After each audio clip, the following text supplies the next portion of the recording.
Hitler is often treated as the ultimate rupture, a singular evil, a demonic eruption in history. In the collective imagination of the modern West, as Guido Preparata writes, there is nothing worse than Nazism. And because Nazism occupies that place, the story is often told in the simplest form. Germany descended into madness. Europe was plunged into war. The world was rescued by the victors. But Conjuring Hitler is not a conventional retelling. Preparata's argument is far more provocative. He is not primarily asking, what did Hitler do? He is asking, how did Hitler become possible?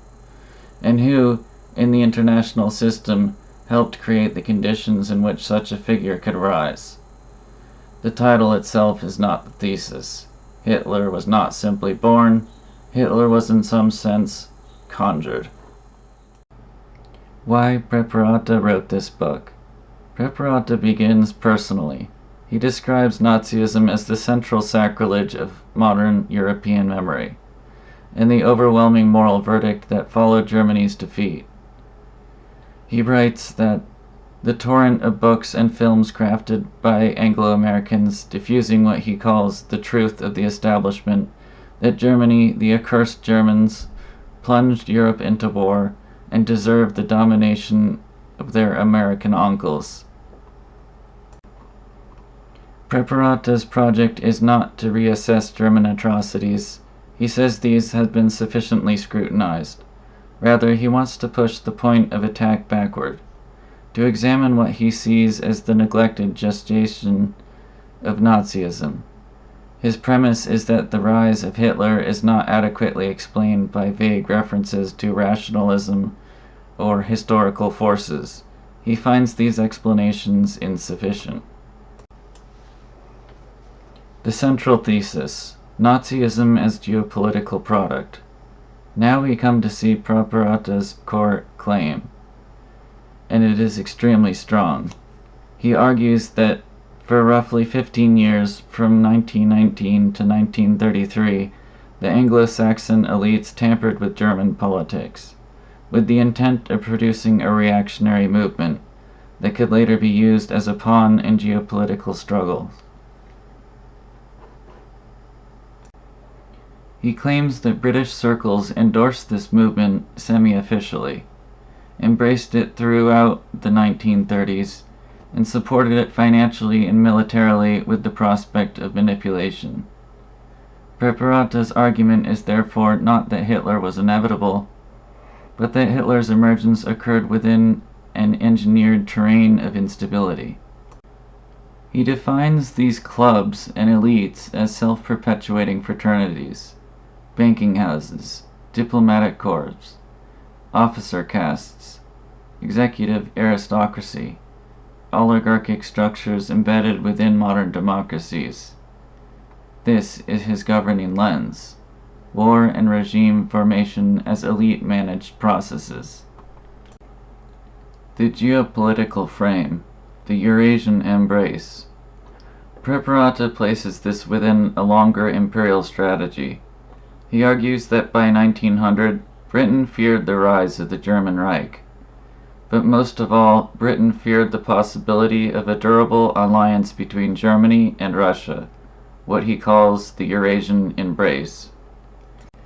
He connects this to Mackinder's geopolitical vision, the fear that a consolidated Eurasian heartland could become an unconquerable fortress. Thus, Preparata claims, Britain embarked on an extraordinary campaign of encirclement, drawing France, Russia, and eventually America into confrontation with Germany. World War I becomes, in his telling, the first act of a long siege, and what follows is not peace, but a second act, the incubation of a reactionary German force that could be turned eastward against Russia. Weimar as incubation. Preparata interprets the Weimar Republic not as a fragile democracy that collapsed by misfortune, but as an artificially destabilized terrain. He describes 3 stages: chaos ending in hyperinflation, 1918 through 1923, artificial prosperity fueled by American loans, 1924 through 1929, disintegration paced by Montagu Norman of the Bank of England, 1930 to 1932. In this framework, Hitler is not a meteor. He is a product of structural manipulation, economic crises, elite sponsorship, and geopolitical calculation. Responsible interpretation. Now, how should we approach a thesis this sweeping? Preparata is making an argument that challenges establishment memory at its deepest level, and he is doing so in maximal terms.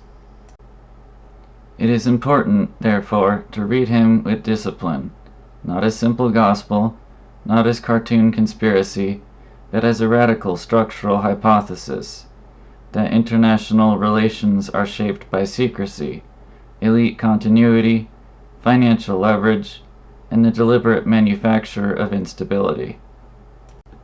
Even if one does not accept every claim, the question remains serious. How do catastrophes become possible? Who benefits? Who calculates? Who inherits the narrative afterward? That is the intellectual terrain Conjuring Hitler demands we enter. So Preparata's opening thesis is stark. Nazism was not merely chance. It was not merely irrationalism. It was not merely German pathology. It emerged, he argues, within a long imperial strategy, a siege of Germany, a manipulation of crises, a conjuring of monsters. In the next episode, we will begin Chapter 1, Preparata's account of World War I as the first act of encirclement, the beginning of what he calls the Eurasian siege. For now, what matters is this.